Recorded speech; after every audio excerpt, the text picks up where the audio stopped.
Nothing is stable in this world. संसार में स्थायी कुछ भी, हर कुछ चलायमान है, हर कुछ गतिमान है। संसार में अगर कहीं नहीं बदलता तो वो है क्या? भगवान का रे, भगवान के, जोर से बोलो ना, हाँ जोर से बोले कर। काबर नहीं बदलत के कैसे पता चला थे? जिस राम को हम लोग राम कह रहे हैं, ध्यान दे करके सुनिएगा ना, मैं ज्यादा से ज्यादा 1-1.25 घंटा और ही कथा वर्णन करूंगा। 6:30 हो रहा है, 7:30 पौने 8 तक के कथा वर्णन करेंगे अपन, उसके बाद में आरती विश्राम कर लेंगे, है ना।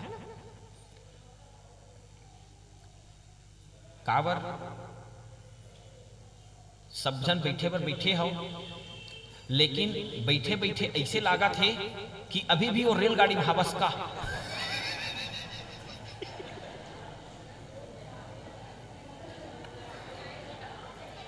वो ऐसे ऐसे ऐसे ऐसे ऐसे ऐसे अभी तक के 7-8 जन कह रहे हैं, कैसे ऐसे ऐसे ऐसे लाख थे महाराज की। तो सब लागत हुई, थकावट भी लगत हुई, वही से थी 1 घंटा के संक्षेप में कथा सार करके विश्राम कर ले बोल रहे। लेकिन ये 1 घंटा आप सबके ध्यान केंद्रित चाहत हो, है ना। 1 घंटा बिल्कुल ध्यान दे करके कथा श्रवण करो, गोठियाना नहीं है। अब देखो, भगवान का नाम सत्य है, ये प्रमाणित कैसे होता है? जिस राम को हम लोग राम कह रहे हैं, आज हम लोग राम कह रहे हैं, हमारे पूर्वज उसे क्या कहते थे? क्या कहते थे उसे? हमारे पूर्वज उसको, जिस राम को हम लोग राम कह रहे हैं, आज कह रहे हैं, हमारे पूर्वज उस राम को क्या कहते थे? राम ही तो कहते थे ना। हमारे आने वाले बच्चे, हमारे आने वाली पीढ़ी उस राम को क्या कहेंगे? भूतकाल, वर्तमान काल, भविष्य काल, तीनों काल में जो एक रहे, तो क्या है एक? भगवान का नहीं बदल रहा है, भगवान का नाम। इसीलिए सत्य कौन है? जो कभी बदलता नहीं है। इसीलिए यहां पर प्रथम श्लोक में वर्णन करके वेद व्यास जी महाराज कह दिए, सत्यम परम धीमहि। मैं सत्य की वंदना करता हूं, मैं राम की वंदना नहीं, मैं कृष्ण की वंदना नहीं। तो सत्य कौन है? भगवान का स्वरूप ही, भगवान का नाम ही सत्य है। एक दिवस की बात है, सौनकादिक 88,000 ऋषिवृंद पहुंच गए कहां? ब्रह्मा जी के पास में। ब्रह्मा जी से कहने लगे, महाराज हम लोग यज्ञ करना चाहते हैं, यज्ञ करना चाहते हैं महाराज हम लोग। तो यज्ञ करना चाहते हो तो अच्छी बात है, कहां यज्ञ करबो? स्थान बता देते महाराज। तो ब्रह्मा जी पूछे, के दिन के यज्ञ है जी? कहे 9 दिन के, 10 दिन के, 11 दिन के, 1 महीना के, 2 महीना के, कतका दिन के? तो कहने लगे, महाराज हमारा यज्ञ होगा जो सहस्त्र, सहस्त्र मतलब 1000 वर्षों तक के चलने वाला यज्ञ। और हम अल्लाह ऐसे जगह बतावे महाराज, जिन जगह हम अल्लाह कोनो डिस्टर्ब झन करे। ब्रह्मा जी कहने लगे, अरे आप डिस्टर्ब की बात कर रहे हैं? मैं तुमको ऐसी जगह में भेज रहा हूं, ऐसे वीरान जंगल में। महाराज मन ही मन कहे और मन के चक्र को चलाए। ब्रह्मा जी ने मन के चक्र को चला दिए और सौनकादिक ऋषियों से कहने लगे, ये चक्र जहां पर जाकर के रुकेगा वहीं पर जाकर के तुम यज्ञ करना। पीछे पीछे पीछे पीछे देवता गए, वो चक्र घूमते घूमते गया और वो चक्र जाकर के कहां रुका भैया? नैमिषारण्य। नैमिषारण्य तीर्थ में जाकर के, आज भी चक्र तीर्थ है, जाकर के आप लोग जब देखेंगे ना तो वहां पर पानी घूम रहा है, चक्र की भांति घूम रहा है पानी, जल घूम रहा है।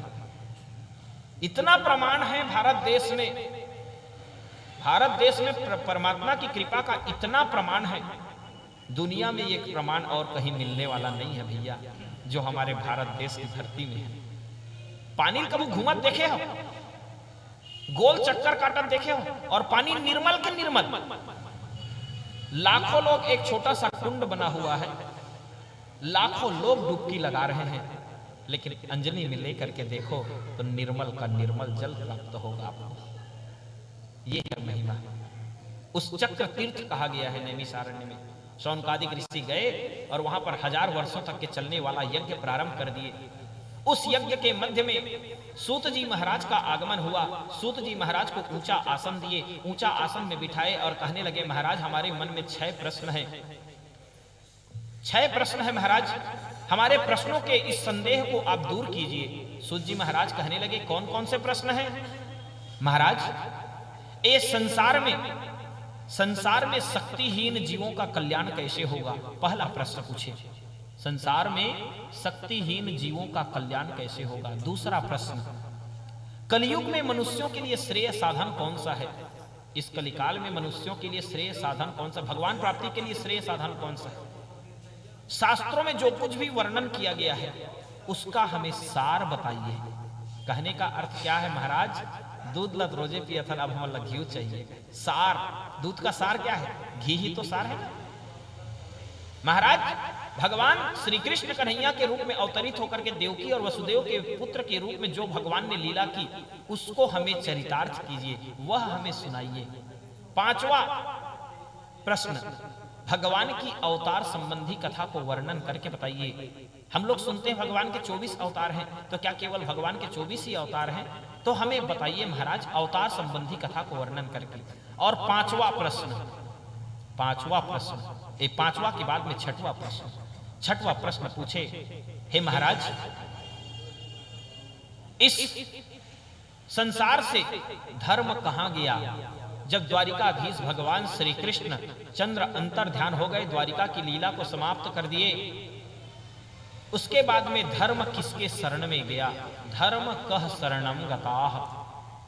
ये 6 प्रश्न पूछे और इसी 6 प्रश्नों के उत्तर के रूप में सूत जी महाराज ने भागवत महापुराण की कथा का उल्लेख प्रारंभ कर दिए।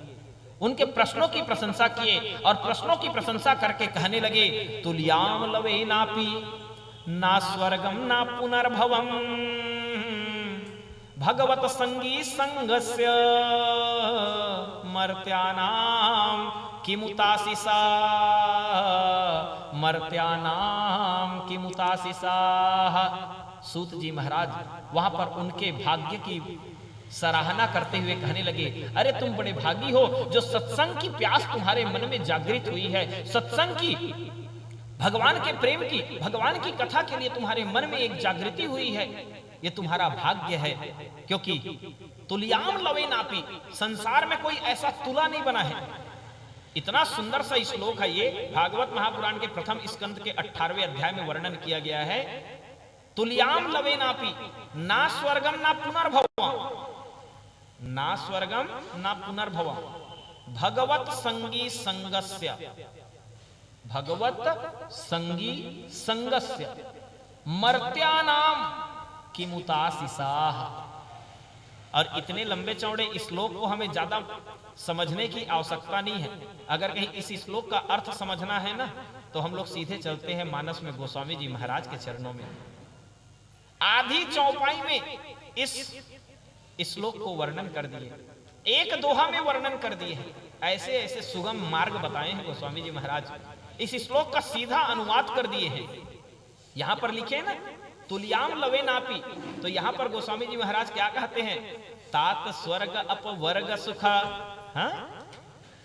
तात स्वर्ग अपवर्ग सुखा धैर्य तुलाइक अंग तूलन ताही सकल मिली जो सुख लो सत्संग, जो सुख लो सत्संग। अरे जो सुख सत्संग की छांव में है वो संसार में और कहीं प्राप्त होने वाला। प्रश्नों की सराहना किए, प्रश्नों की सराहना करके सूत जी महाराज भगवान के अवतार संबंधी कथा को वर्णन करके बताए कि भगवान के केवल 1 अवतार 2 अवतार, हम लोग जानते हैं 24 अवतार, भगवान के क्या केवल 24 अवतार ही हैं क्या? या हम लोग जानते हैं 10 अवतार की कथा, तो क्या केवल भगवान के 10 ही अवतार हैं क्या? तो इसी को मन के भ्रम को दूर करने के लिए यहाँ पर सूत जी महाराज भगवान के 24 अवतार की कथा को वर्णन करके बताए कि भगवान का पहला जो अवतार हुआ, ब्रह्मा जी के मानसिक प्रजा सृष्टि में 5 वर्ष की अवस्था धारण किए हुए सनत सनंदन सनातन सनत कुमार के रूप में भगवान का पहला अवतार हुआ। दूसरे अवतार के रूप में भगवान ब्रह्मा जी के नासा छिद्र से जंगली सूकर का रूप धारण करके विशाल वाराह के रूप में भगवान का प्रादुर्भाव हुआ। तीसरे अवतार में देव ऋषि नारद के रूप में भगवान का अवतार हुआ। चौथे अवतार के रूप में आकुति और रुचि मुनि के घर में भगवान नर नारायण के रूप में प्रकट हुए। पांचवें अवतार में सांख्य शास्त्र का विस्तार करने के लिए करदम और देवहूति के घर में भगवान साक्षात कपिल नारायण के रूप में प्रकट हो गए। छठवें अवतार में सती अनसुईया के वर मांगने पर तीनों देवताओं से वर मांगे, तो तीनों देवता के वर मांगने पर वहां पर एक सुंदर से पुत्र की प्राप्ति हुई, जिसका नाम दत्तात्रेय के रूप में, दत्ता मतलब दिए, त्रेय मतलब तीनों देवता ने दिया है, इसीलिए उनका नाम दत्तात्रेय रखा गया। वर मांगने पर दत्तात्रेय के रूप में भगवान का प्रागट्य हुआ। सातवें अवतार में अपने पुत्र और स्वयंभू मनवंतर की रक्षा करने हेतु भगवान यज्ञ नारायण के रूप में प्रकट हुए। आठवें अवतार में राजा नाभि और मेरु देवी के घर में ऋषभ देव के रूप में भगवान का प्रादुर्भाव हुआ, जो जैन धर्म के प्रवर्तक हुए। आगे चल करके जो जैन धर्म, हम लोग का जैनी भाई अगर कहीं कोई कहे हम लोग भगवान से अलग है, तो भागवत महापुराण प्रमाणित करता है कि जिन्होंने जैन धर्म की शुरुआत की वो भी हमारे ही परमात्मा के अवतार।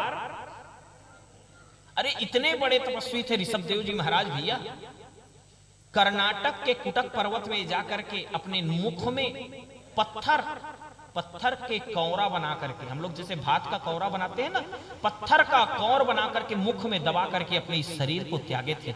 इतने महान तपस्वी थे ऋषभ देव जी महाराज। 9वें अवतार में माता सुनीता के पुत्र दुष्ट बेन के भुजाओं के मंथन से भगवान का अवतार महाराज पृथु और महारानी अर्ची के रूप में हुआ। पृथु और अर्ची के रूप में 9वें अवतार में भगवान प्रकट हुए। 10वें अवतार में राजा सत्यव्रत को ज्ञान देने के लिए कमंडल सिंह युक्त मछली बनकर के प्रकट हो गए। 11वें अवतार में सागर मंथन के समय में जब मंदराचल पर्वत डूबने लगा, तो मंदराचल पर्वत को डूबने से बचाने के लिए भगवान कूर्म के रूप में प्रकट हो गए। 12वें अवतार में सागर के मंथन से अमृत का कुंभ लेकर के धन्वंतरी के रूप में भगवान प्रकट हो गए। 13वें अवतार में जब देवता और असुर उस अमृत को पीने के लिए लड़ने लगे, तो उसी समय में भगवान एक मोहनी कन्या के रूप में प्रकट हो गए। 14वें अवतार में भक्त प्रहलाद की रक्षा करने के लिए और हिरण्यकश्यप का वध करने के लिए भगवान पत्थर के खंभ से भगवान नरसिंह के रूप में प्रकट हो गए। 15वें अवतार में माता अदिति और कश्यप महाराज जी के घर में राजा बलि के राज्य में जाकर के 3 पग में सारा ब्रह्मांड नापने के लिए भगवान वामन के रूप में प्रकट हो गए। 16वें अवतार में परशुराम के रूप में भगवान का अवतार हुआ, जिन्होंने हाथ में परसा लेकर के 21 बार धरती को क्षत्रियों से विहीन कर दिया।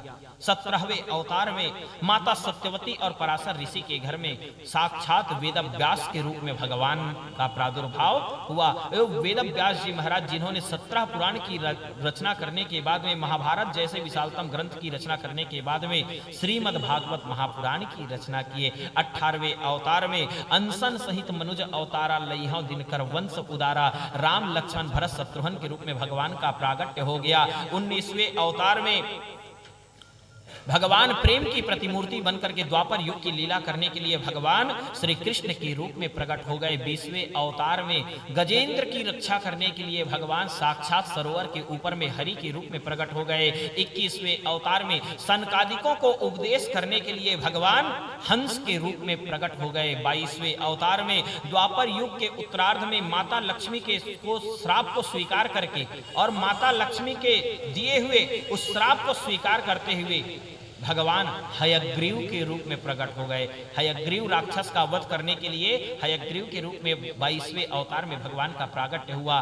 23वें अवतार में कलयुग के प्रथम शुभारंभ में मगध देश के राजा बिहार कि राजा अजन के पुत्र के रूप में भगवान बुद्ध के रूप में भगवान का प्रागट्य हुआ। अगर कोई बौद्धिस्ट कहे कि हम लोग भगवान से अलग है, तो भागवत महापुराण प्रमाणित करता है कि बुद्ध भी हमारे ही भगवान के अवतार हैं। और 24वें अवतार में तो मानो एक भविष्यवाणी कर दिए कि भगवान 24वें अवतार में कलयुग के अंतिम चरण में, ये कलिकाल जो चल रहा है इसके अंतिम चरण में भगवान उत्तर प्रदेश के मुरादाबाद जिले के संबल ग्राम में भगवान कल्कि के रूप में विष्णु यश ब्राह्मण मुनि के घर में प्रकट होंगे। होए नहीं है, होंगे। तो कलयुग के कब? अंतिम चरण में। तो अभी का चला थे? अभी बोले हैं सबोक सबोझन कलयुगे कलि प्रथम। अभी का चला थे? प्रथम चरण। और कब ली भगवान अवतार? अतका दिन के आवत ले हमन के परत ले आ जाओ, के परत ले चल दे, बोलते कोई ठिकाना, कोई ठिकाना नहीं है भैया। है तो कलयुग के पूर्ण उम्र कतका है? भागवत महापुराण में वर्णन करके बताया गया है कलयुग का पूर्ण उम्र 4,32,000 बरस कलिकाल का पूर्ण उम्र है। एकड़ से 2 से गुना कर दे 8,64,000 वर्ष द्वापर के। एकड़ 3 से गुना कर दे 12,96,000 वर्ष त्रेता के। और एकड़ 4 से गुना कर दे 17,28,000 वर्ष सतयुग के। सतयुग में एक आदमी भक्ति करे भैया कब तक के?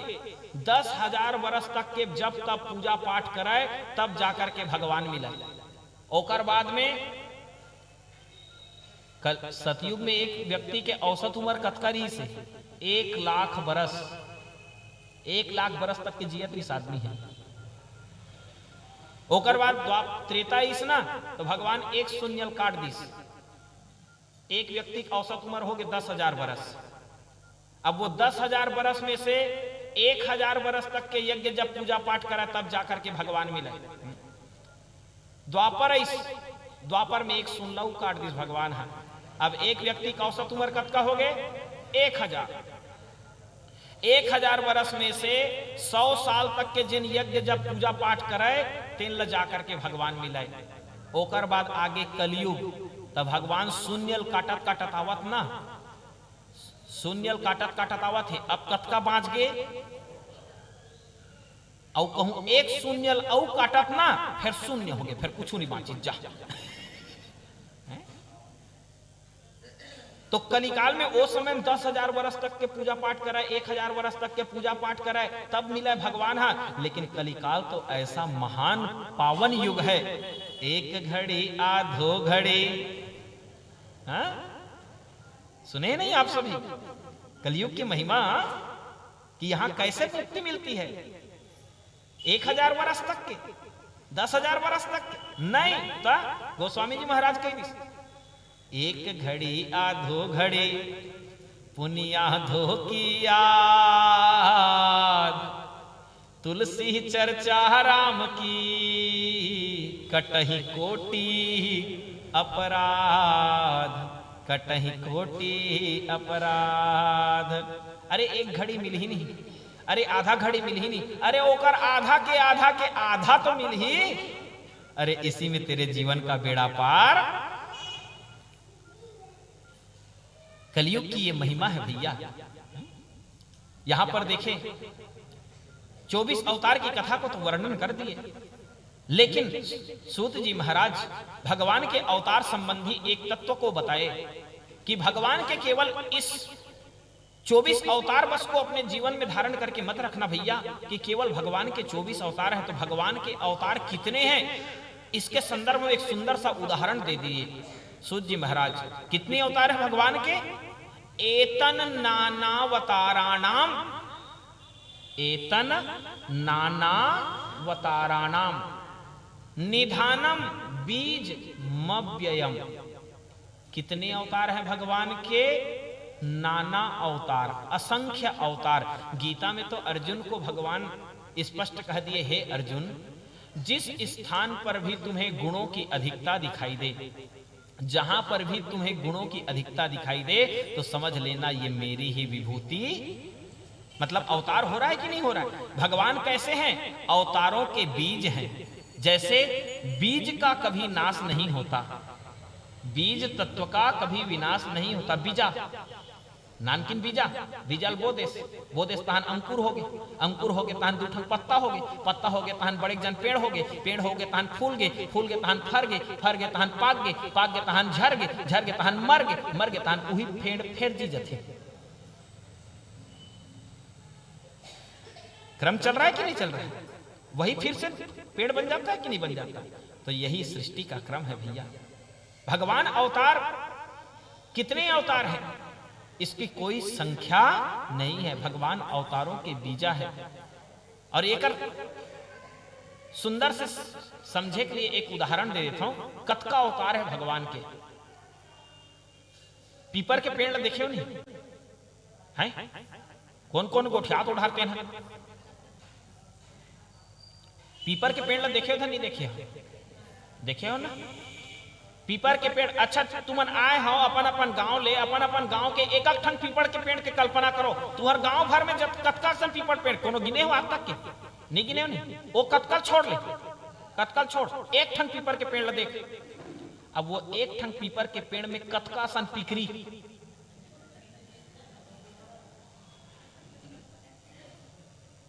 एक ठन पीपर के पेड़ में कतका सन पिकरी।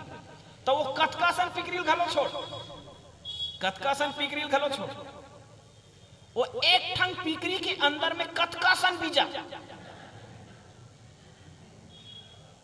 तो वो एक ठन बीजा से एक ठन पीपर,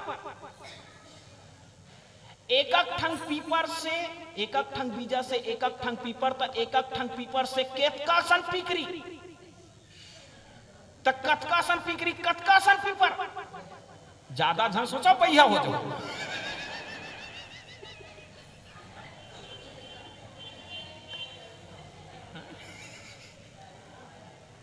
अरे अवर्णनीय है भगवान, उसका कोई वर्णन नहीं है। केवल 24 अवतार ना समझे, भगवान अवतारों के बीज हैं भैया। निधानम बीज मव्ययम।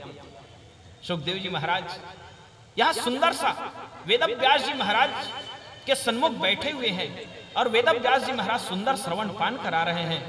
तो ये कौन सी कथा है? ये कौन सी कथा है जो सुखदेव जी महाराज बैठे हुए हैं और वेदव्यास जी महाराज कथा श्रवण पान करा रहे हैं? तो इसी कथा पर आगे चलते हैं कि सुखदेव जी महाराज के जन्म की कथा संक्षेप में ही ले रहा हूं मैं। राम कथा सुना रहे थे भगवान शंकर, भगवान शंकर राम कथा सुना रहे थे। जब भगवान शंकर राम कथा सुना रहे थे तो उसी समय में 3 ताली बजा करके जितने भी वहां पर पशु पक्षी थे उनको दूर कर दिया गया। क्यों? क्योंकि अनाधिकारी व्यक्ति को कथा सुनाने से कोई लाभ, काम ही क्रोध ही सन हरि कथा, ऊसर बीज बये फल। कामी क्रोधी व्यक्ति को कथा सुनाने से कोई लाभ नहीं है। बंजर भूमिया में अगर कहीं तुम बीज डालोगे तो वहां से फसल प्राप्त होने वाला, बंजर भूमि में अगर कहीं बीज डालोगे तो वहां से फसल की प्राप्ति नहीं होगी भैया। तो कहने लगे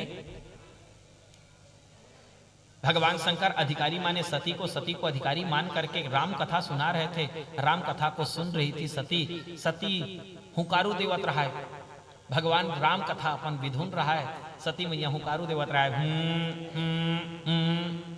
हुंकारू देवत रहा है। और वतके देर का होइस, सती के आँखी में आगे नींद, सती के आँखी में आगे नींद। और नींद ऐस ना ता ये हुंकारू कौन देवत रहा है? वही तीर पेड़ में एक ठंग तोता के खराब अंडा रहा है, तोता के विगलित अंडा।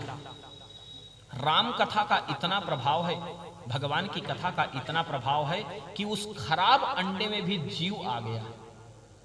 और वो तोता का बच्चा बन करके वो जैसे जैसे आप लोग देखे होंगे ना, सुअल जैसे जैसे बोलवावे बोलते, पशु नाचत सुख पाठ प्रवीणा, गुण गति नट पाठक आधीना। सुअर जैसे जैसे बुलवावे तैसे तैसे बोलते, तो वो सुनत रही से हुकारू देवत सती है करके, तो अपनो हुकारू देवत रहा है। तो सती मैया आँखी में आगे नींद, सती मैया सूत गए तो हुकारू आना बंद हो गए। अब हुकारू धुरिया लायक शुरू हो गए। अब हुकारू जहां धुरिया ऐस भगवान शंकर के ध्यान भंग हो गए भैया। भगवान शंकर के थे अतेक दिन ले हुकारू तीर लिया आवत रही, सब धुरियल कैसे आवत है, आखिर खोल के देखते सती मैया चलत रहा झूपट झूपट आवेदाई की मुकर चलत रहा भैया। भगवान शंकर नाराज हो गए और नाराज होकर के कहने लगे सती सो गई। रट पटाक जागी सती और क्या कहते नहीं सुते हम ले सुनावा हो। अरे मैं तुम्हें राम कथा सुना रहा हूं और तुम्हारी आंखों में निद्रा आ गई। ऐसे व्यक्ति को मैं अधिकारी मान करके अब कथा नहीं सुनाऊंगा। अब सोच करके देखो, 3 लोग 14 भुवन के मालिक भगवान शंकर असनहा कथा कहा थे हैं? 3 लोग 14 भुवन के मालिक भगवान शंकर असनहा कथा कहा थे और सती मैया सुता थी। तो वतका बड़े वक्ता अगर कहीं कथा कहा थे और सती मैया का आखिर आगे नींद और वो सुते बर धरली, तो हमारा सन्नान मुन मनखे अगर कहीं कथा कहा था 2-4 जन सुते तो कोनो बड़े बात। यहां भी कोनो नहीं सुते हैं बात है। तो वही है भाव भैया कि अधिकारी माने लेकिन अधिकारी नहीं बन पाई सती। भगवान शंकर उस तोता को मारने के लिए दौड़ाए। वो तोता उड़ते उड़ते जा करके व्यास महाराज की पत्नी अरणी देवी के गर्भ में समाहित हो गई। मुख के मार्ग से प्रवेश करती है, मुख के मार्ग से प्रवेश करते हैं वो तोता। और जैसे ही गर्भ में प्रवेश किए भोले बाबा ठिठक करके खड़े हो गए। व्यास जी महाराज ने निवेदन किया। व्यास जी महाराज के निवेदन को भगवान शंकर ने स्वीकार किया और कहने लगे मेरे अंश से तुम्हें एक परम ज्ञानी पुत्र की प्राप्ति होगी। और वही परम ज्ञानी पुत्र जब जन्म हुआ तो कितने दिनों के बाद में जन्म हुआ है भैया? कितने दिनों के बाद में? 16 वर्षों के बाद में। 1-2 महीने का गर्भ धारण नहीं किया अरणी माता, तो 16 वर्ष का गर्भ धारण की। और जन्म लेते ही जन्म सिद्ध वैरागी है सुखदेव जी महाराज। जन्म लेते ही दिगंबर वेश में ही वहां से दूर भागे हैं जंगल की ओर। और जंगल की ओर जब गए हैं तो यहाँ पर भागवत महापुराण की जब रचना कर लिए 18,000 श्लोकों में मन को शांत करने के लिए वेद व्यास जी महाराज ने भागवत महापुराण की रचना की। क्योंकि जब नारद जी महाराज देव ऋषि नारद जी महाराज व्यास जी महाराज के आश्रम में बद्रिकाश्रम में पहुंचे तो उदास थे। तो नारद जी महाराज ने युक्ति बताई कि तुम भगवान का वर्णन किए हो लेकिन भगवान की भगवत्ता का वर्णन नहीं किए हो। किम वा भागवता धर्मा न प्रायेण निरूपिता प्रियः परम हंसानाम त एव ह्य अच्युत प्रिया। आपने भगवान का वर्णन तो किया है लेकिन भगवान की भगवत्ता का वर्णन नहीं किया है, इसीलिए आपके मन में संतोष नहीं है। आप भगवान के भक्तों का वर्णन कीजिए महाराज, आपके मन में परम शांति की प्राप्ति होगी। यही बात को लेकर के नारद जी महाराज ने उपदेश किया चतुश्लोकी भागवत, जो भगवान नारायण के मुखारविंद से निकली हुई चतुश्लोकी भागवत नारद जी महाराज ने वेद व्यास जी महाराज को सुनाया। वही चतुश्लोकी भागवत को लेकर के वेद व्यास जी महाराज ने 18,000 श्लोकों में भागवत महापुराण की रचना किए। और 18,000 श्लोकों में रचना करके अधिकारी किसको ढूंढे? अपने पुत्र सुखदेव जी महाराज को। क्योंकि भागवत महापुराण जो है परमहंस की संहिता कहा गया है, तो परमहंस की संहिता के लिए परमहंस अधिकारी होने की आवश्यकता है। तो परमहंस अधिकारी कौन है? सुखदेव जी महाराज परमहंस अधिकारी है। सुखदेव जी महाराज 13 साल बीत गए हैं जंगल में भागे, जन्म सिद्ध बैरागी है ना, उनको बुलाने के लिए भागवत महापुराण के 2 श्लोक को पढ़ाए। किसे पढ़ाए? अपने शिष्यों को। वेद व्यास जी महाराज ने 2 श्लोक को पढ़ाए और कह दिए ए बेटा जहां पर भी तुझे सुखदेव दिखाई देना तो जा करके ये 2 श्लोक का गान कर देना। शिष्य चले गए भैया जंगल में, और जंगल में जब गए ना तो वहां पर देखे सुखदेव जी महाराज तपस्या करने के लिए बैठ रहे थे। उसी समय में व्यास जी महाराज के शिष्य सुंदर से मधुर श्लोक का ज्ञान करने लगे। वरहा पीडम नटवर वपु कर्णयो कर्णिकारम विभ्रदवासः कनक कपीसम वैजयंतीम चमालाम रंध्रान वेणुर्धर सुधया पूरयन गोप वृंदयेर वृंदारण्यम स्वपदरमणम प्राविशद गीत कीर्ति। नटवर वेश धारण किए हुए भगवान, अर्थ समझ गए सुखदेव जी भगवान, वो तो ज्ञाता थे ना, परम ज्ञानी थे सुखदेव जी महाराज, अर्थ समझ गए। मन ही मन कहने लगे ये कौन है जो भगवान की ऐसी महिमा का गान कर रहे हैं, उनको पास में बुलाए। कहने लगे कौन हो तुम? हम लोग व्यास जी महाराज के शिष्य हैं। व्यास जी महाराज मतलब मोर पिता। अब काकर पिता कौन हरो? तुम जानो जी कहे, हमार गुरुदेव है अतकल जानथन कहे। अच्छा तुम श्लोक का गान कर रहे हो, वो कौन सा श्लोक है, कहाँ का श्लोक है? वो तो भागवत महापुराण का श्लोक है। तो भागवत की रचना किसने की? हमारे गुरुदेव ने की। तो ये कौन से प्रसंग का, कौन से प्रसंग का है? तो गोपी गीत प्रसंग का है। तो तुमन कहा था जी, तुमन कहा था नटवर वेश धारण करे भगवान, मोर मुकुट धारण किए, वैजंतिक माला पहने, वृंदावन के गली में गरवा चरावा थे। तका भगवान केवल गाय भर चरा थे जी कहे। पूछे भगवान का गाय चरा थे जी कहे। व्यास जी महाराज जी के शिष्य जो थे बड़े चतुरा थे। कहने लगे महाराज वो गरवज भर नहीं चरावा, समय पड़ी तहुन चरा दी कहे, तहुन चरा दी वो। अरे लेकिन मैं तो सुना हूं भगवान की अलग महिमा सुना हूं मैं। तो ते कौन सा भगवान ला सुने हैं? मैं भगवान के ये रूप नहीं जानो कहे। सुखदेव जी महाराज कौन से? और यहां पर शिष्य का कह रहे हैं कौन से? ये कह रहे हैं वराह पीडम नटवर वपु। लेकिन ये क्या कह रहे हैं सुखदेव जी महाराज? बिनु पद चलय सुनय बिनु काना, कर विधि करम करय विधि नाना, आनन रहित सकल रस भोगी, बिनु बानी बकता बड़ जोगी, तन बिनु परस नयन बिनु देखा। वो कि थे मैं जिन भगवान ला जानता ना ओकर हाथ है ना गोड़ है, बिनु पद चले सुनाय बिनु काना, ना ओकर तीर कान है ना ओकर तीर मुंह है ना ओकर तीर गोड़ है। तो ये मन जतका चिल्ला रहा है ते मन का उहिच महाराज कहे। कैसे उहिच जी? ते कहा थस्तेन बीजा ए, हमन कहा थस्तेन पेड़ कहे। बीजल देखबे नान की रह रही थी, और वो पेड़ कटका बड़ बड़ बनती। छोटा सा बीज कितने बड़े वृक्ष का आकार लेता है। तो कहने लगे महाराज उहिच काबर बर्फ कब तक के बर्फ है? जब तक के पानी नहीं बने हैं, और पानी बन गया तो वो भी धार में प्रवाहित हो जाता है। बस यही बात है महाराज। आप कह रहे हो वो बीज है, हम कह रहे हैं वो पेड़ है। वेदव्यास जी महाराज के शिष्य कहने लगे महाराज अब समझे कुछ, भगवान कौन से हैं हमारे? हाँ हाँ महाराज मैं समझ में। लेकिन एक बात बताओ जी, मैं सुने हैं तुम्हारे वृंदावन के भगवान के बारे में, वो गोपी मन माखन मिश्री भोग लगावे तब भगवान भोग लग ग्रहण करे, यशोदा मैया माखन मिश्री खवावे तब भोग लग ग्रहण करे। तक आप भगवान केवल माखनी मिश्री भर खाते का कहे? क्या खाते हैं भगवान? क्या खाते हैं भगवान? तो सुंदर से दूसरे श्लोक का गान कर दिए। अहोबकीयम स्तन कालकूटम। प्रमाण मिल रहा है कि नहीं मिल रहा है? क्या खाते हैं भगवान? अहोबकीयम स्तन कालकूटम, जिघासया पाय यदप्यसाध्वी, लेभे गतिम धात्रयुचिताम ततोन्यम, कम वादयालो शरणं व्रजेमा, कम वादयालु शरणं व्रजेमा। क्या खाते हैं भगवान? पत्ता है पत्ता दे दे, फूल है फूल दे दे, जल है जल दे दे। अरे काहे चलेंगे तोड़ तीर में, कोई चलल घोर के पिया दे। पूतना क्या लेकर के गई थी भगवान के पास में? उदाहरण आपको यही मिल रहा है ना। क्या लेकर के गई थी? जहर लेकर के गई थी। लेकिन भगवान के होठों में लग करके वो जहर भी अमृत।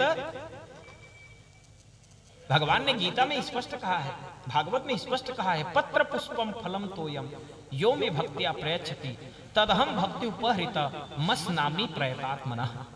पत्र है पत्र दे दो, फूल है फूल दे दो, जल है जल दे दो। सुदामा के तांदुल को भी भगवान ने ग्रहण किया, द्रौपदी के भाजी को भी भगवान ने ग्रहण किया, विदुरानी के केले के छिलके को भी भगवान ने ग्रहण किया, सबरी के जूठे बेर को भी भगवान ने ग्रहण किया। तो क्या हम प्रेम से अगर कहीं कुछ अर्पण करें तो क्या भगवान उसे ग्रहण नहीं करेंगे भैया?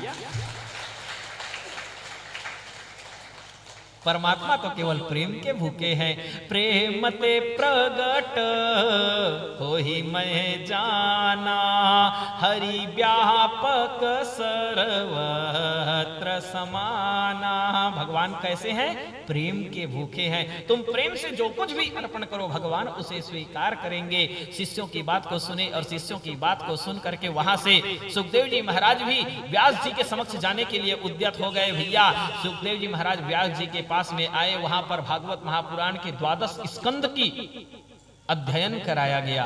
12 स्कंद भागवत महापुराण व्यास जी के द्वारा लिखाया गया और अधिकारी बताया गया।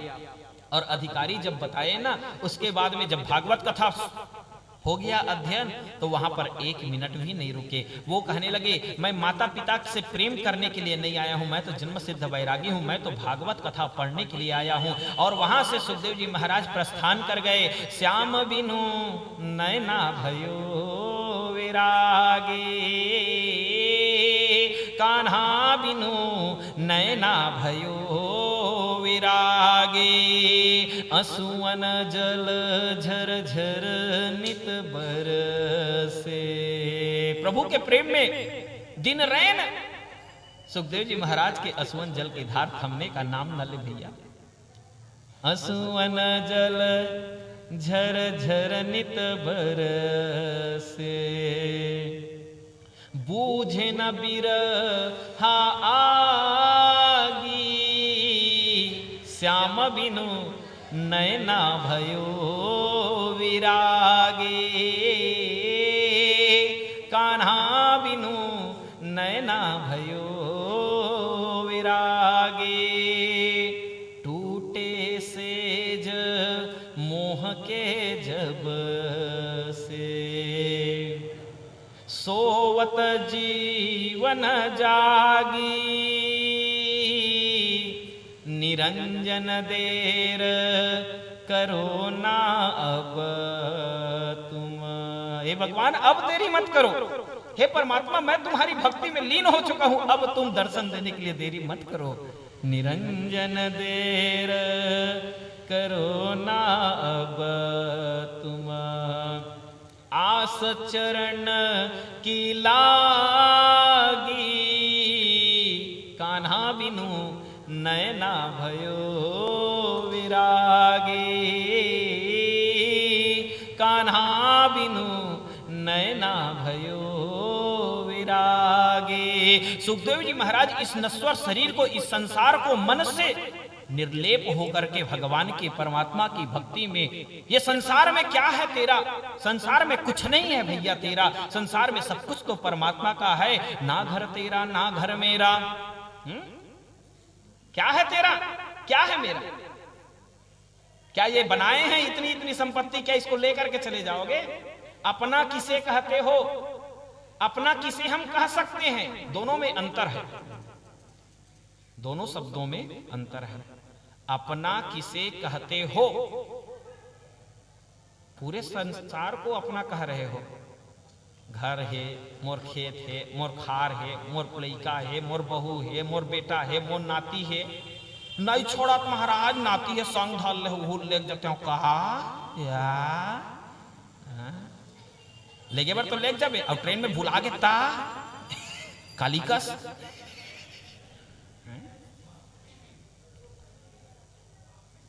भगवान संसार में जिसको अपना कहते हैं हम लोग, अपना है वो नहीं। क्या है अपना? परमात्मा ही अपने हैं।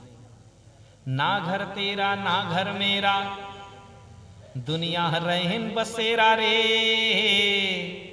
ना जाने कब उड़ जाएगा छोड़ के पंछी डेरा रे।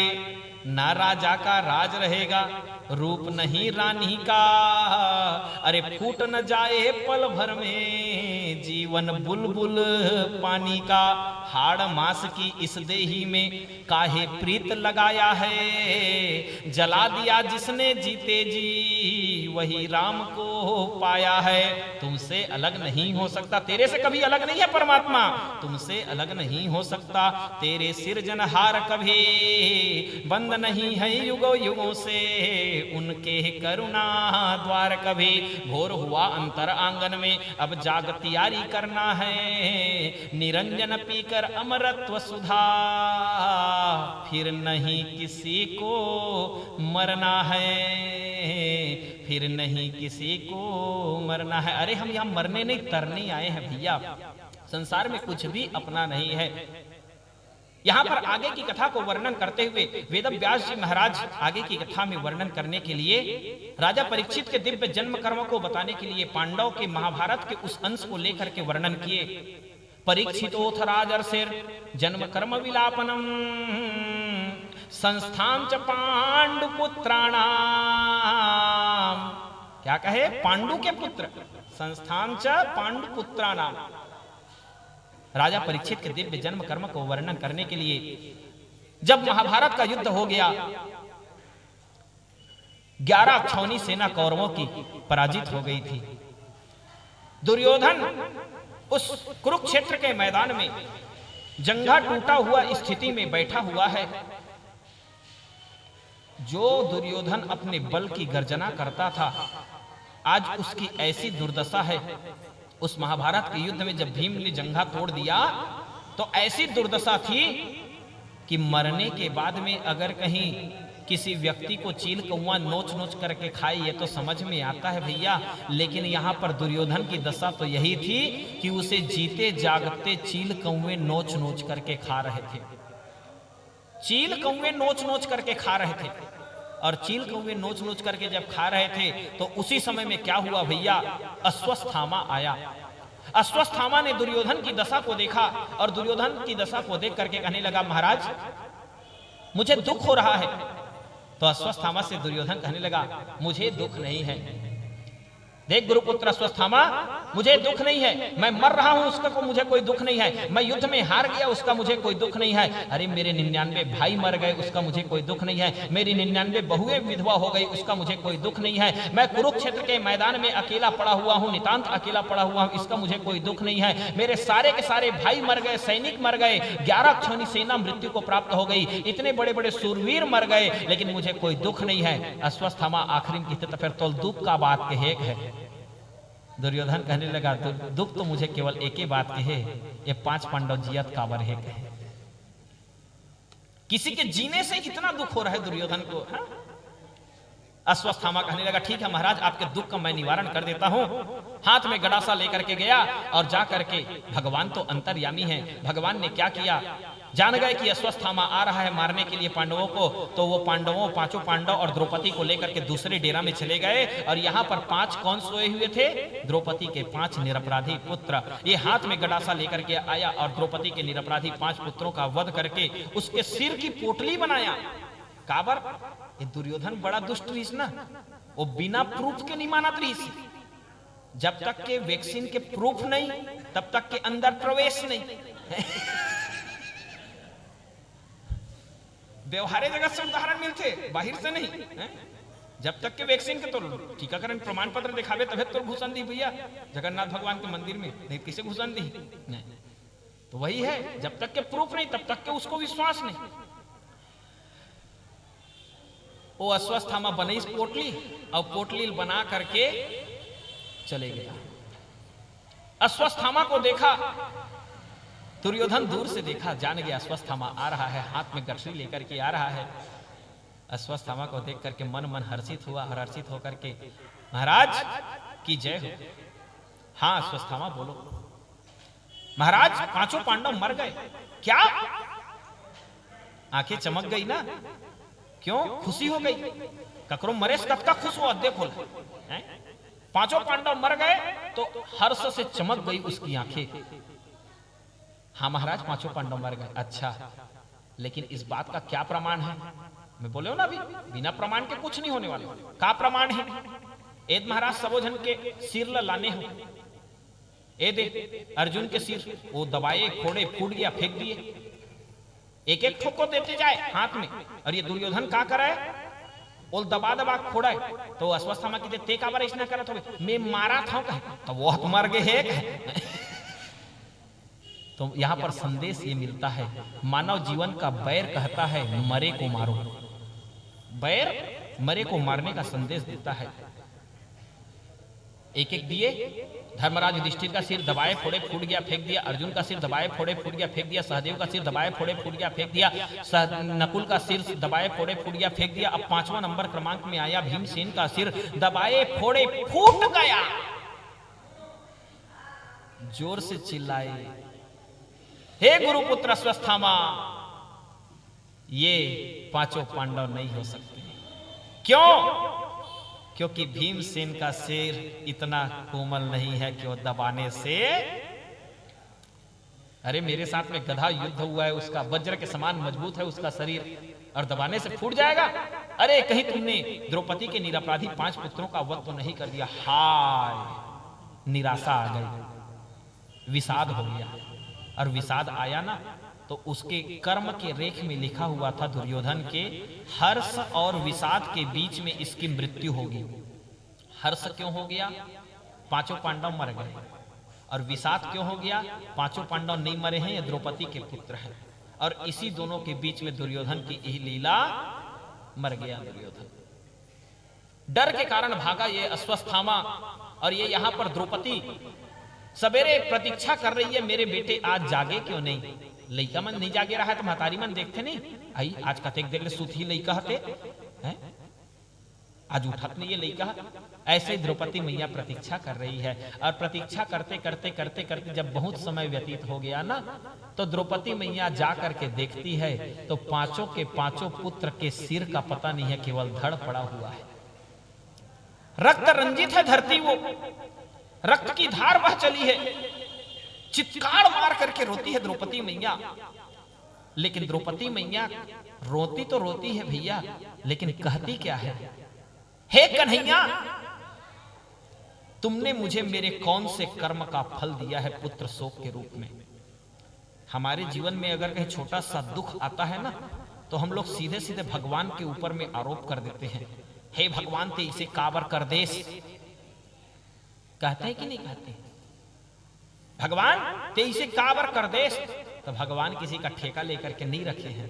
व्यक्ति अपने कर्म के अनुसार से सुख और दुख को प्राप्त, काहु न को सुख दुख करदाता, निज कृत कर्म भोग सब भ्राता, कठिन कर्म गति जानि विधाता, जो शुभ अशुभ कर्म फलदाता, शुभ अरु अशुभ कर्म अनुहारे, ईश देत फल हृदय विचारे, सुखस्य दुखस्य न को अपि दाता, परो ददाति उपबुद्धिरेषा, अहंकरो मिति वृथाभिमाना, स्वकर्म सूत्रे ग्रथितो हि लोका, स्वकर्म सूत्रे ग्रथितो हि लोका। व्यक्ति अपने कर्म के अनुसार जन्म मरण सब दुख सुख भोगा,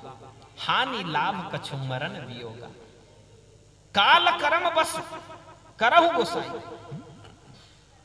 केवल तुम्हारा कर्म है जिसका परिणाम तुम्हें मिल रहा है।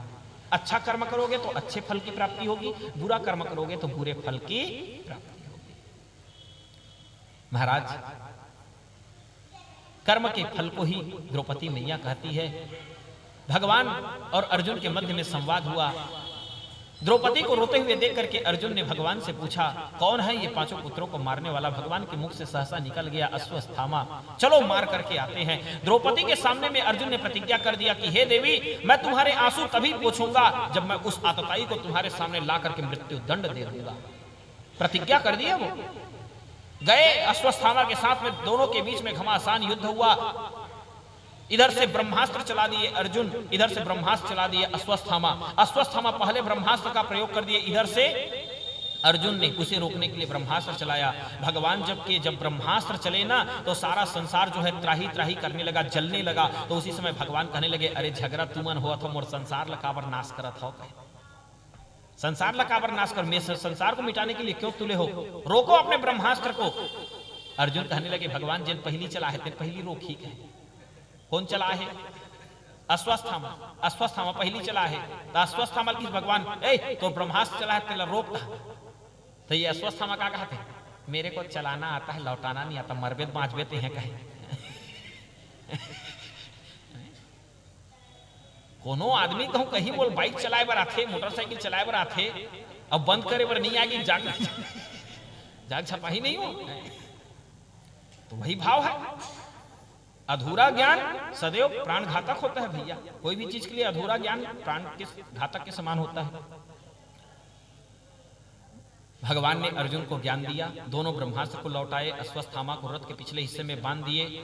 कुरुक्षेत्र के मैदान से भगवान अर्जुन को पहले बोले, अर्जुन तुमने प्रतिज्ञा किया है अश्वत्थामा को मारने का, मार ही डालना, छोड़ना मत।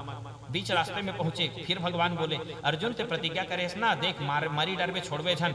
ओकर बाद में फिर जब हस्तिनापुर में पहुंचे, हस्तिनापुर में रथ से उतर रहे थे, उसी समय में फिर भगवान याद दिलाए, अर्जुन अपनी प्रतिज्ञा याद है ना। जब 3 परत ले कहीस ना तो अर्जुन ला समझे में देरी नहीं लगी। 3 परत हो गए, ये मारी डरबे छोड़बे भर झन कहा थे, मोला तो ऐसे लगता ये मरहिच नहीं का कहे। और वही हुआ भैया, वही हुआ।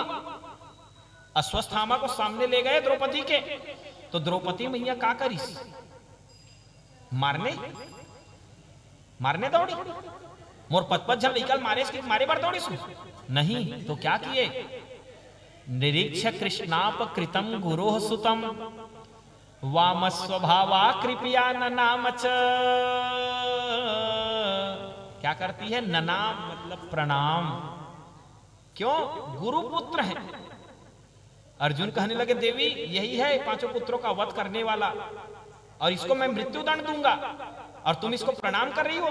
नहीं महाराज, इसके प्रणाम करने योग्य ही है। क्यों, क्योंकि ये गुरु का पुत्र है। गुरु पुत्र सदैव वंदनीय है। जैसे गुरु वंदनीय है वैसे गुरु का पुत्र भी वंदनीय है, इसीलिए ये प्रणाम करने योग्य है। तो ये तो आतताई है। अरे आतताई होगा ठीक है, लेकिन मैं ये नहीं चाहती। देखो द्रौपदी इतनी विकल परिस्थिति में भी ये कह रही है कि मैं ये नहीं चाहती कि इसकी माता अभी कृपी जिंदा है, कृपाचार्य की बहन कृपी वो अभी जिंदा है। मैं ये नहीं चाहती कि जो दुख पुत्र का मुझे प्राप्त हो रहा है वही दुख इसकी माँ को इसके मरने के बाद में प्राप्त हो। ये दया की रूपणी है द्रौपदी भैया, दया की स्वरूपणी कहा गया है ना। द्रौपदी मैया जब रोकने लगी, भगवान अर्जुन की ओर देखे, अब तो प्रतिज्ञा क्या हुई। तो अर्जुन कहने लगे, तय जाना तो वही नहीं जाना, मैं कुछ नहीं जाना। भगवान के ऊपर में छोड़ दिए। और यहीं पर समर्पण का भाव आता है कि सब कुछ भगवान के ऊपर में छोड़ दो। बनाना भी भगवान का काम है और बिगाड़ना भी भगवान का।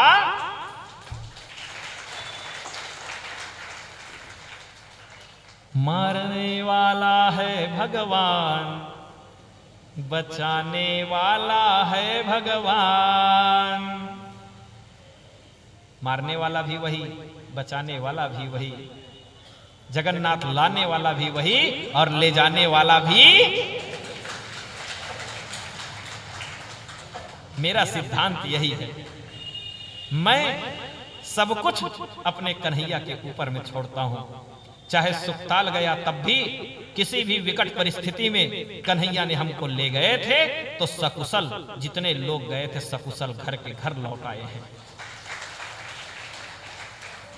यही मेरा विश्वास है भगवान के ऊपर में, बिहारी जी के ऊपर में। सबोझन जिया थे।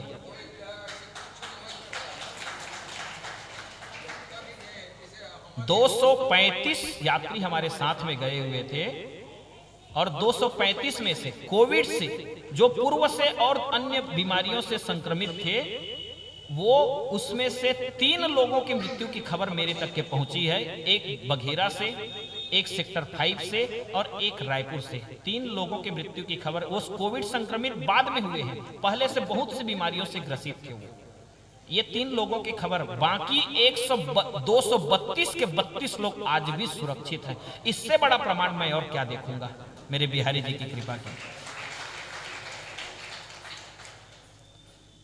तो बस यदि सबोझन बताते भी भाई जेन दिल ले आए महाराज आप तक के छीके नहीं हन की थे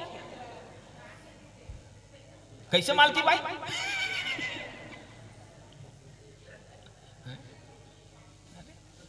कृपा करने वाले तो मेरे ठाकुर हैं, बस उसकी अनुभूति करने वाला इंसान चाहिए।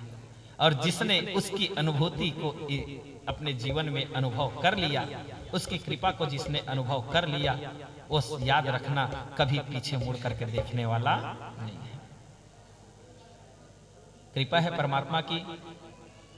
अब देखे वो द्रौपदी कहने लगी, अरे वो मार ले गए मेरे बच्चे को मार दिए, लेकिन अब मैं इसको मारने नहीं दूंगी। तो अर्जुन की प्रतिज्ञा का क्या होगा? तो वत के देर में भीमसेन आ के थे, ए तुम ज्यादा पंडित बरोबर बात मत करो। कहे ऐसा दुष्ट पापिल मारे से कोई महाराज रहा है, कोनो रहा है, ऐसा दुष्ट पापिल मारे से कुछ नहीं हुआ, लान गदल में मारा था। कहे भगवान कहे रुक। शास्त्रों में अगर कहीं ऐसा कोई ब्राह्मण अगर कहीं घृणित कर्म करता है, तो अगर कहीं हमने हत्या कर दिया तो वहां पर ब्रह्म हत्या उत्पन्न होता है। तो अगर कहीं हत्या का दोष से हमें मुक्ति चाहिए, तो उस ब्राह्मण के मस्तक के तेज को निकाल देना चाहिए। अश्वत्थामा के माथे की मणि को निकाल दिए, मस्तक तेज विहीन कर दिए, और भगवान ने आशीर्वाद दे दिए कि चिरंजीव भव। काबर मर जबे तो दुख 2 मिनट में मिटा दही, और जिया त्रिवेद जीवन भर। 7 चिरंजीव में आज भी गिनती होती है अश्वत्थामा की। अश्वत्थामा बलिर्व्यासो हनुमांश्च विभीषणा कृपः परशुरामश्च सप्तैते चिरजीवना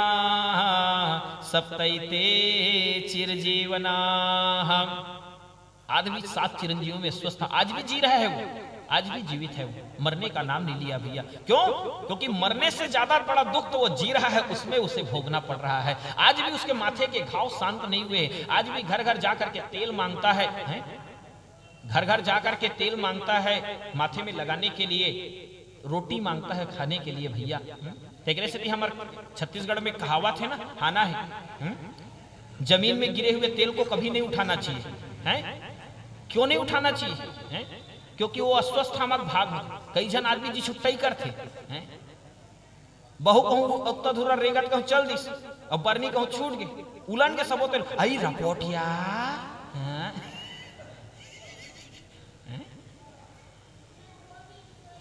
कभी नहीं उठाना चाहिए। क्यों?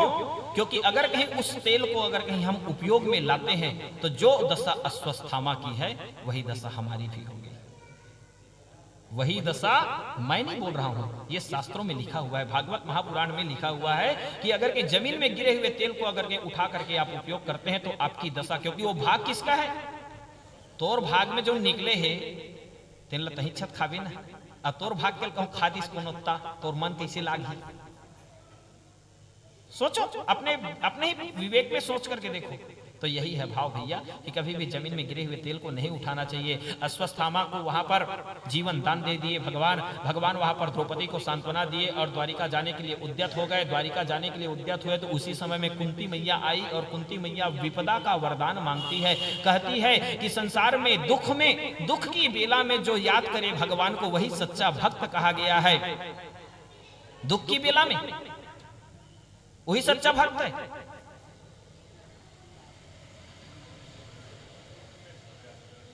हाँ, मैं वही तो देख रहा था ना। हाँ, मैं वही देख रहा था कि दुख की बेला में याद करोगे तो सच्चे भक्त कहलाओगे। हाँ, दुख में सुमिरन सब करे, हाँ? सुख में करे न कोई। अरे जो दुख में सुमिरन करे, जो सुख में, जो सुख में, दुख में सुमिरन नहीं, तो जो सुख में सुमिरन करे तो दुख काहे होय, तो दुख काहे होय। विपत्ति का वरदान मांगती है। रहीमन विपदा हूं भली जो थोड़े दिन होय, हित अनहित या जगत में जानी परत सब कोय। सदगुरु कबीर साहब महाराज कह दिए कि संसार की विपत्ति क्या है और संसार की संपत्ति क्या है। संसार की विपत्ति क्या है और संसार की संपत्ति क्या है। विपदो नैव विपदा संपदो नैव संपदा विपत्ति स्मरणम विष्णु संपन्न नारायण स्मृति। हमें विपत्ति संसार की जितनी भी दिखाई दे रहा है, ये संसार में भटकने की यही विपत्ति है, मार्ग है। और जो भगवान की ओर ले जाता है वही संपत्ति है हमारे संसार की, वही सुख है हमारे जीवन का। भैया कुंती मैया को वरदान दिए, भगवान आगे बढ़ रहे थे, लौट करके आए तो सब पूछने लगे क्यों आ रहे हैं भगवान। तो भगवान कहने लगे मैं अपनी प्रतिज्ञा का रक्षक हूं, मैं प्रतिज्ञा की रक्षा करने के लिए आ रहा हूं। भीष्म पितामह को मैंने वचन दिया है कि मरने के बेला में मैं जा करके दर्शन दूंगा, तो उसी को अपना प्रतिज्ञा पूर्ण करने के लिए जा रहा हूं। आज 56 दिन की बेला हो गई है। आज भीष्म पितामह जो बाणों की सैया पर लेटे हुए हैं, मरने का नाम नहीं ले रहे, क्योंकि इच्छा मृत्यु है। जब तक के मेरा दर्शन नहीं कर लेंगे तब तक के अपने शरीर को त्यागने वाले नहीं है, तो उसे दर्शन देने के लिए जा रहा हूं। भीष्म पितामह के पास में गए और भीष्म पितामह के पास में जैसे ही गए, भीष्म पितामह ने भगवान का दर्शन किया और इस शरीर को छोड़ करके भगवान में ही विलीन हो गए। तैतीस कोटि देवी देवता झंझर फूलों की वर्षा, बोलो श्री कृष्णचंद्र भगवान की जय। भीष्म पितामह की मुक्ति हो गई और भीष्म पितामह की मुक्ति के बाद में यहां पर अश्वत्थामा ने क्या किया, उत्तरा के गर्भ में, अभिमन्यु की पत्नी उत्तरा के गर्भ में ब्रह्मास्त्र चला दिया। क्यों? हमारे छत्तीसगढ़ के हाना है ना, तोर संग नहीं सक सके तोर पेट के पिलल नहीं बचाओ, यही प्रमाणित हो रहा है ना। भगवान के साथ में युद्ध करने के सामर्थ्य नहीं है, अभिमन्यु के साथ में युद्ध करने का सामर्थ्य नहीं है, लेकिन युद्ध किसके साथ में हो रहा है? अब गर्भ के बालक के साथ में ब्रह्मास्त्र चला दिया। अभी जन्म नहीं हो है लड़का तेकर ऊपर में ब्रह्मास्त्र चला दिए। और जैसे ही ब्रह्मास्त्र चलाए तो भगवान कहने लगे अरे जब तुमने अस्त्र चलाया है तो मैं इसकी पीड़ा को भी शांत करूंगा, तो अस्त्र चला करके ही शांत करूंगा। उत्तरा मैया भगवान को पुकारी है। उत्तरा मैया तो अभिमन्यु के मरने के बाद में सती हो रही थी, लेकिन हमारे शास्त्रों में नियम बताया गया है कि गर्भवती माता को सती होने का अधिकार नहीं है, क्योंकि वो आगे का वंश चलाती है, उसके गर्भ में आगे का वंश रहता है, इसलिए सती होने का अधिकार नहीं है। नहीं तो उत्तरा मैया चली गई थी, मैं सती होने के लिए जा रही हूं अपने पति के साथ में करके, सबने रोका तब जाकर के रुकी है। और उसका बदला लेने के लिए इसने अश्वत्थामा ने ब्रह्मास्त्र चलाया और भगवान को पुकारने लगी। उत्तरा मैया जब पीड़ा ज्यादा हो गई ना, सहन असहनीय हो गया, तो पुकारने लगी कि पाही पाही महायोगिन देव देव जगतपते, हे जगतपति आकर के मेरी रक्षा नहीं, मेरे गर्भ के बालक की रक्षा करो। अपनी रक्षा की बात नहीं कर रही है उत्तरा मैया। भगवान वहां पर जैसे उसने अस्त्र चलाया था ब्रह्मास्त्र, तो भगवान ने अपने चक्र सुदर्शन चला करके उसके गर्भ में अंगुष्ठ मात्रम ममलम, कतका बड़े रूप में प्रकट हो है भगवान। अंगूठा जितना रूप में, अंगुष्ठ मतलब अंगूठा, गर्भ में जाकर के भगवान अंगूठे जितना रूप में प्रकट हुए और हाथों में चक्र सुदर्शन चला करके उसके गर्भ की दाह को शांत किए भगवान। पीड़ा शांत हो गई, वो बालक का जन्म हुआ। जब बालक का जन्म हुआ तो चारों तरफ देख करके परीक्षा करने लगा। जब चारों तरफ देख करके परीक्षा इधर उधर देखे ना, तो सब के सब ज्योतिषी आए और आकर के कहने लगे ये चारों तरफ देख करके परीक्षा कर रहा है तो इसका नाम होगा परीक्षित। जो जग में रह करके जग से परे उठने की इच्छा करता हो, इसी के लिए इसका नाम होगा परीक्षित। जो अपनी इच्छा से जन्म नहीं लिया बल्कि दूसरे की इच्छा से, पर की इच्छा से जन्म लिया है, इसीलिए इसका नाम परीक्षित। इस प्रकार से वहां पर राजा परीक्षित का नामकरण हो गया। जब राजा परीक्षित का नामकरण हो गया तो वहां पर पांडवों का स्वर्गारोहण हुआ। भैया पांडवों ने राजपाट सबको सौंपे, भगवान का निधाम गमन हो गया था। द्वारिका की लीला समाप्त करके भगवान चले गए थे। जब द्वारिका की लीला समाप्त करके भगवान चले गए तो सब के सब कहने लगे पांडव कि अब भगवान कन्हैया नहीं है तो हम क्यों यहाँ पर रहे। वहां पर दशा को देखे भैया, मूर्तियों की, पाषाण की मूर्तियों के आंखों से नयनाश्रु बहे, कुत्ते सूर्य की मुख और मुख कर रोते थे भैया। ऐसे सब अशुभ सूचक चिन्ह को देखे ना तो अर्जुन को भेजे भगवान कन्हैया का पता लेने के लिए। भगवान कन्हैया के पास में गए तो वहां पर द्वारिका जलमग्न हो चुका था। केवल रुक्मणी माता के मंदिर को छोड़ करके पूरा द्वारिका जलमग्न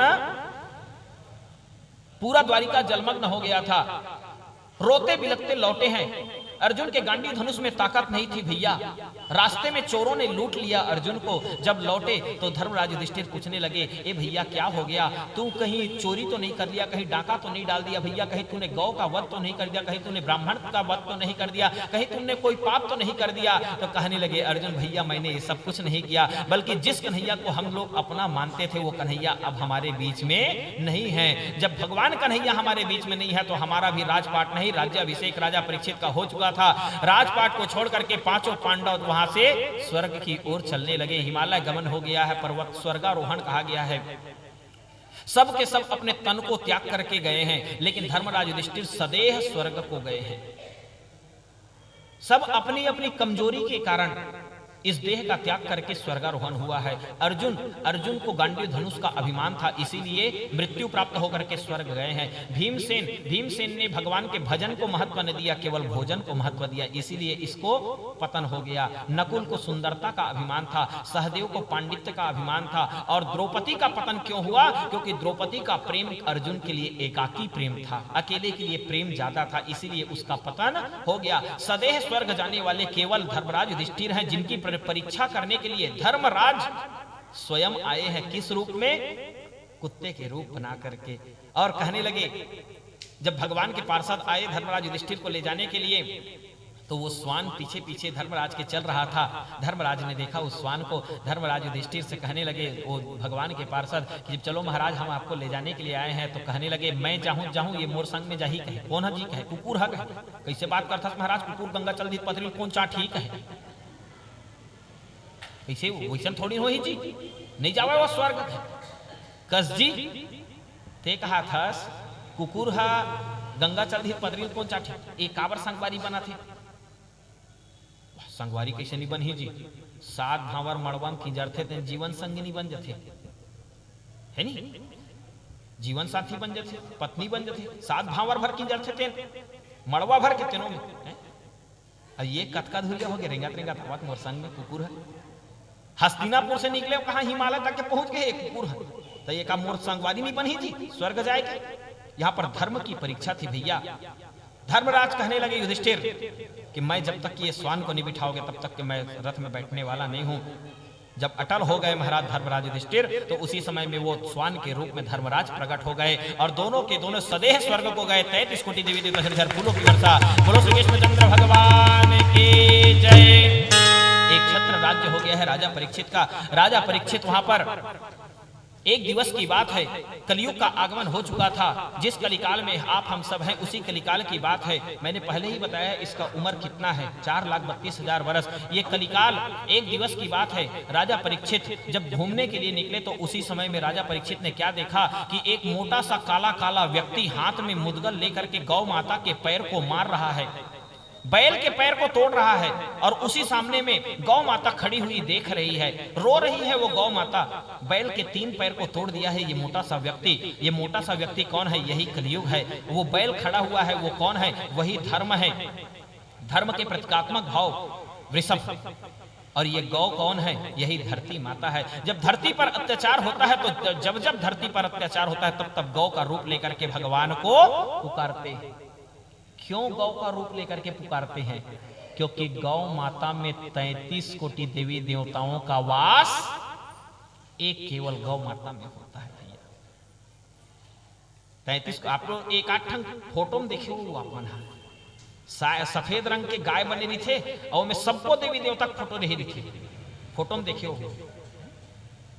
33 कोटि देवी देवताओं का वास होता है गौ माता में। तो वो इसलिए वो पुकार रही है गौ माता। मेरे भाई कौन है? धर्म। धर्म के 3 पैर को तोड़ दिए। 3 पैर कौन? सत्य, तप, सोच। सतयुग में सत्य की प्रधानता, त्रेता में तप की प्रधानता और द्वापर में सोच की प्रधानता। अब कलिकाल आ गया है तो कलिकाल में केवल 1 पैर शेष है, 1 पैर बचा हुआ है। क्या? दया या दान।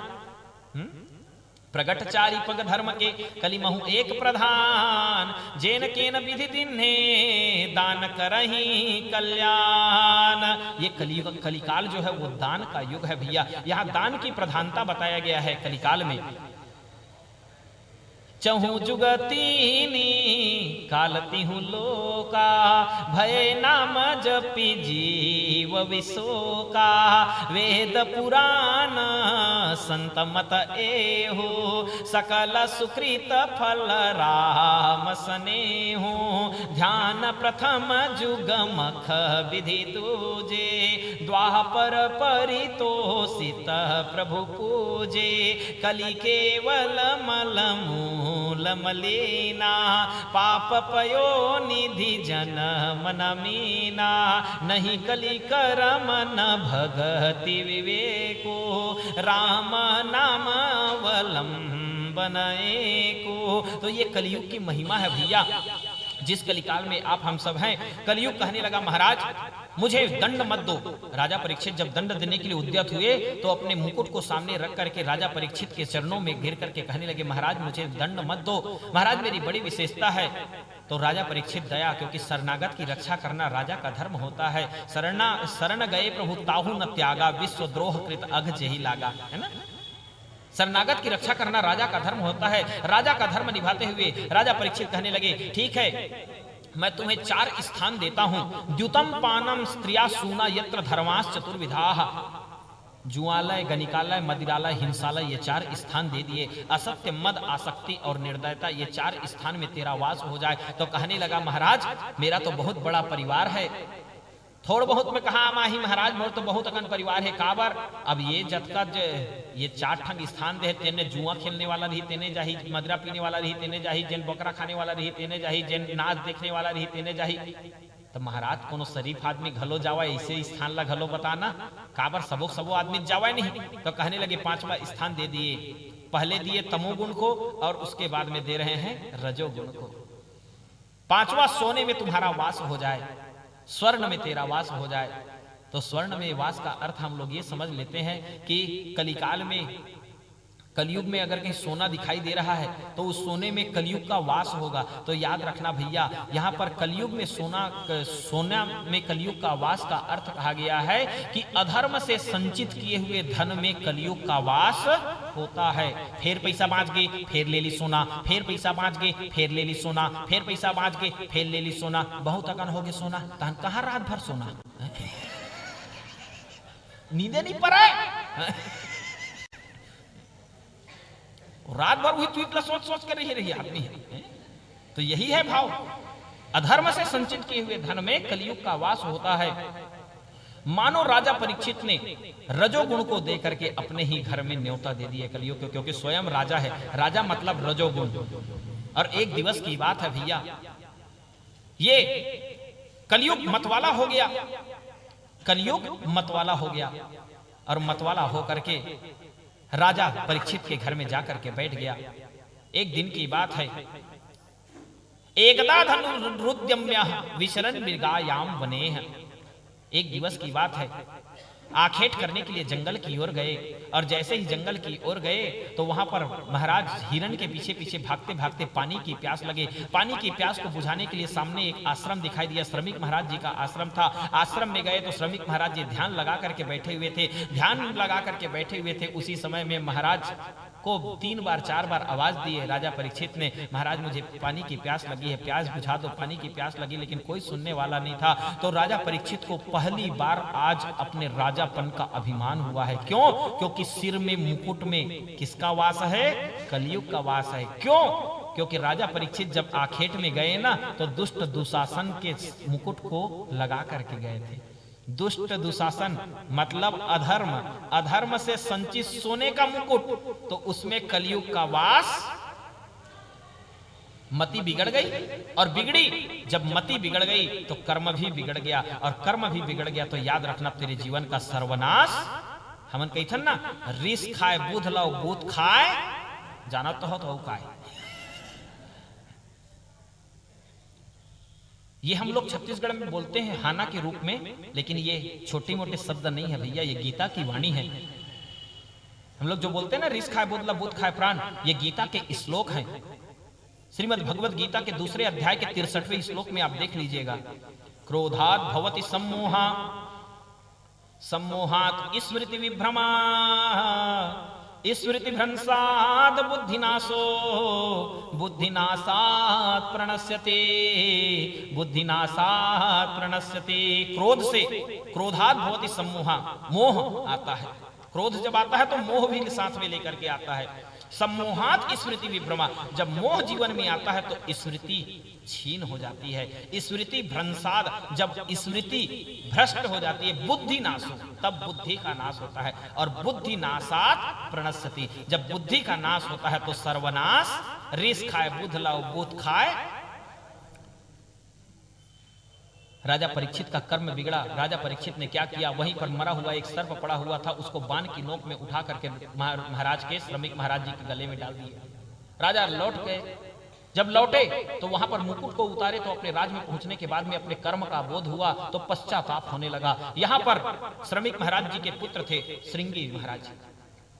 श्रृंगी महाराज पिता के गले में मरे हुए सर्प को देखे, मरे हुए सर्प को देख करके सीधे कौशिकी नदी में गए और कौशिकी नदी में जाकर के हाथ में तर्पण करने के बाद में हाथ में जल लिए, अंजलि में जल लेकर के कहने लगे, अरे मेरे पिताजी के गले में मरे हुए सर्प को डालने वाला राजा परीक्षित, इति लंघित मर्यादाम तक्षकः सप्तमेहनि, मैं श्राप देता हूं कि आज से 7वें दिन तेरे गले में जिंदा सर्प मैं डालूंगा। कहने का अर्थ यह है कि सर्प के दंश से तेरी मृत्यु हो जाएगी। ओ हाहाकार मच गया भैया, राजा परीक्षित को श्राप हो गया, राजा परीक्षित को श्राप हो गया।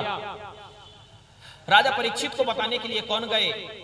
श्रमिक महाराज जी अपने शिष्यों को ही भेजे। श्रमिक महाराज जी के शिष्य गए तो कहने लगे, राजा परीक्षित मुझे तो अपने कर्म का बोध हो गया था। अपने पुत्र जन्मेजय, राजा परीक्षित की धर्म पत्नी का नाम है राजा उत्तर की कन्या इरावती। इरावती के साथ में राजा परीक्षित का ब्याह हुआ था, जहां से जन्मेजय नाम के पुत्र की उत्पत्ति हुई थी। जन्मेजय को राजपाट को सौंप करके प्रचंड वैराग्य की उत्पत्ति हुई। गंगा के तट पर पहुंचे और गंगा के तट में शुक्र तीर्थ आज जो स्थान है उसी स्थान पर राजा परीक्षित पहुंचे और वहां पर सब कहने लगे, कोई कहने लगे, बड़े बड़े साधु संत ऋषि महात्मा सबके सब एकत्रित हुए। कोई कहे यज्ञ करो, कोई कहे पूजा करो, कोई कहे महामृत्युंजय का जाप करो। लेकिन उसी समय में अलक्ष्य लिंगो निजलाभ तुष्टो अवधूत वेशाह, अवधूत वेश में विचरण करने वाले उस सुखदेव जी महाराज परम ज्ञानी को नारद जी महाराज मोड़ करके लेकर के आए कि चलिए वाणी का श्राप है तो वाणी से ही दूर करूंगा। भगवान वहां पर अस्त्र चलाया था, अश्वत्थामा तो अस्त्र चलाए भगवान, यहां पर वाणी का श्राप हुआ है तो वाणी से ही खत्म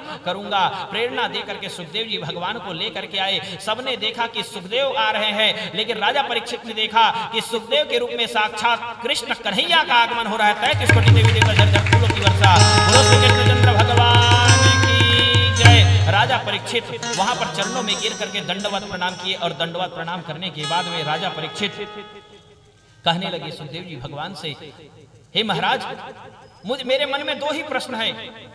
मरने के समय में जीव को क्या करना चाहिए? मरने के समय में जो मरना सन्ना अवस्था में पड़ा हुआ व्यक्ति है उसके लिए और कौन सा कर्म शेष रह जाता है? ये 2 प्रश्न ही मेरे मन में है। महाराज सुखदेव जी भगवान कहने लगे, राजा परीक्षित तू काहे चिंता करता है रे? अरे तेरे पास में तो 7 दिन का समय है। अयोध्या के राजा खटवांग तो 2 घड़ी में मुक्ति को प्राप्त कर गए थे। 2 घड़ी का समय मांगा। जब यम के दूत आए तो अपने पुण्य के बदले में यम के दूतों से कहने लगे, मेरे पुण्य के बदले में मुझे 2 घड़ी का समय दे दो। और उस 2 घड़ी का समय मांग करके भगवान के चरणों को प्राप्त कर लिए। तेरे पास में तो 7 दिन का समय है। और याद रखना भैया, ये जीव ही परीक्षित है, काल तक्षक है। जीव परीक्षित, काल तक्षक। और याद रखना ये 7 दिन के अंदर में हर किसी के जीवन में काल का आगमन होना है। रविवार, सोमवार, बुधवार, मंगल, बृहस्पति, शुक्र, शनि, रवि के बाद में अलग से कोई खबीवार आने वाला।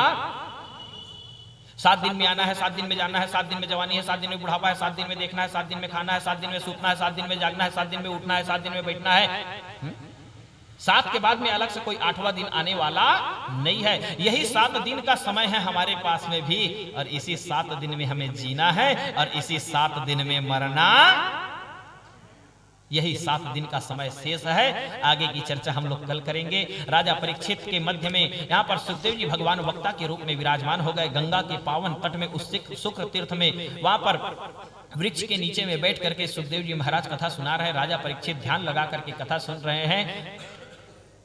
हम सभी भी बड़े पुण्यशाली हैं, भाग्यशाली हैं जो यहाँ एकत्रित हुए हैं कथा श्रवण करने के लिए। आगे की चर्चा हम लोग कल करेंगे। कल से कथा का जो समय रहेगा प्रातः 8 बजे से ध्यान रखेंगे कथा के समय पर।